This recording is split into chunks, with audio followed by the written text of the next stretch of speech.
தமிழக சட்டப்பேரவையில் பல்வேறு பிரச்சினைகள் குறித்து பேச அனுமதி மறுத்ததாக கூறி திமுக, தேமுதிக உள்ளிட்ட எதிர்க்கட்சிகள் பட்ஜெட் உரையை புறக்கணித்து வெளிநடப்பு செய்துள்ளன.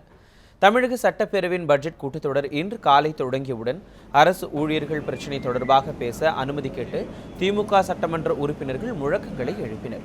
ஆனால் சபாநாயகர் தனபால் அதற்கு அனுமதி மறுத்ததால் திமுக உறுப்பினர்கள் அனைவரும் வெளிநடப்பு செய்தனர். பின்னர் செய்தியாளர்களை சந்தித்து பேசிய ஸ்டாலின், தமிழக அரசின் இடைக்கால நிதிநிலை அறிக்கையால் யாருக்கும் எந்த பயனும் இல்லை என்று தெரிவித்தார்.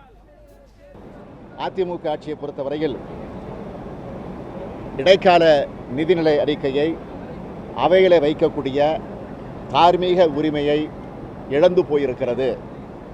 எனவே இந்த இடைக்கால நிதிநிலை அறிக்கையால் எந்தவித பயனும் நாட்டு மக்கள் அடையக்கூடிய வாய்ப்பில்லை. எனவே இதை பற்றி நாங்கள் பேசுவதற்கு முயற்சித்தோம். எங்களை பேசுவதற்கு அவைத்தலைவர் மறுத்துவிட்டார். எனவே அதை கண்டிக்கக்கூடிய வகையில் அவையிலிருந்து நாங்கள் இந்த இடைக்கால நிதிநிலை அறிக்கை தாக்கல் செய்யப்படுகிற நேரத்தில் எங்களுடைய கண்டனத்தை தெரிவிக்கக்கூடிய வகையில் வெளிநடப்பு செய்திருக்கிறோம். உலக முதலீட்டாளர்கள் மாநாடு மூலம் பெறப்பட்ட முதலீடுகள் குறித்த கேள்விக்கு பதில் அளிக்காததால் வெளிநடப்பு செய்ததாக தேமுதிக உறுப்பினர்கள் தெரிவித்தனர். உலக முதலீட்டாளர்கள் மாநாடு கடந்த வாரம் ஹரியானா முதலமைச்சர் தமிழ்நாட்டுக்கு வந்திருந்தார்.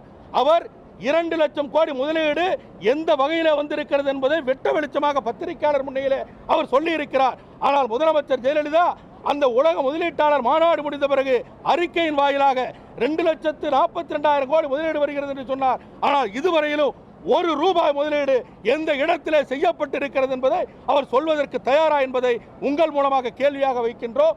இந்த காரணங்களை எல்லாம் மன்றத்திலே பேசுவதற்கு அனுமதி மறுக்கப்படுகிறது. இந்த இடைக்கால பட்ஜெட் நிச்சயமாக ஒரு மோசடியான பட்ஜெட்டாக இருக்கும் என்ற கருத்திலே இன்றைக்கு நாங்கள் வெளிநடப்பு செய்திருக்கிறோம். தமிழகத்தில் நிலவும் பல்வேறு பிரச்சனைகள் குறித்து விவாதிக்க வேண்டும் என்ற கோரிக்கை நிராகரிக்கப்பட்டதால் வெளிநடப்பு செய்ததாக இந்திய கம்யூனிஸ்ட் கட்சி உறுப்பினர்கள் தெரிவித்தனர். நடைபெறுகின்ற பட்ஜெட் கூட்டத்தில் இந்திய கம்யூனிஸ்ட் கட்சியினுடைய சட்டமன்ற உறுப்பினர்கள் தமிழகத்தில் நிகழ்வக்கூட பல்வேறு பிரச்சனைகளை எடுத்துச் சொல்லி அவையை ஒத்திவைத்து விவாதிக்க வேண்டும் என்பதற்கான ஒத்திவைப்பு தீர்மானம் கொடுத்தோம். விவாதிப்பதற்கு அனுமதி இல்லாத காரணத்தினால் வெளிநடப்பு செய்திருக்கிறோம்.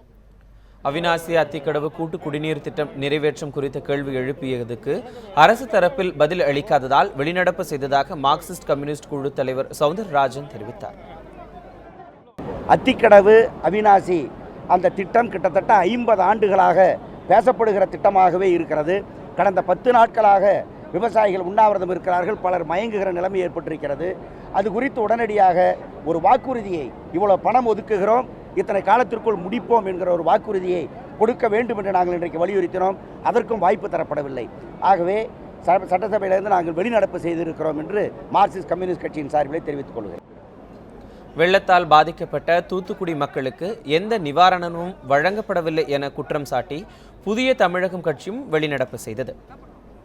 இன்று போராடக்கூடிய அரசு ஊழியர்கள், தென் தமிழகத்தில் இருக்கக்கூடிய விவசாயிகள், வெள்ளத்துக்கு பாதிக்கப்பட்ட தூத்துக்குடி மாவட்ட மக்களுடைய பிரச்சனைகள், தாழ்த்தப்பட்ட மக்களுடைய எந்த பிரச்சனைக்கும் எழுப்புவதற்கு வாய்ப்பில்லாத காரணத்தினாலே இன்று வெளிநடப்பு செய்து உங்களை சந்தித்துக் கொண்டிருக்கிறேன்.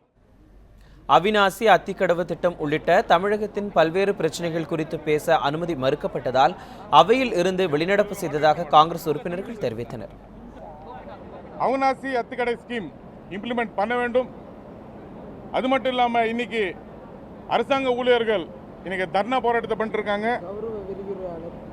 கௌரவ விரிவியார்கள் தர்ணா பண்ணிருக்காங்க.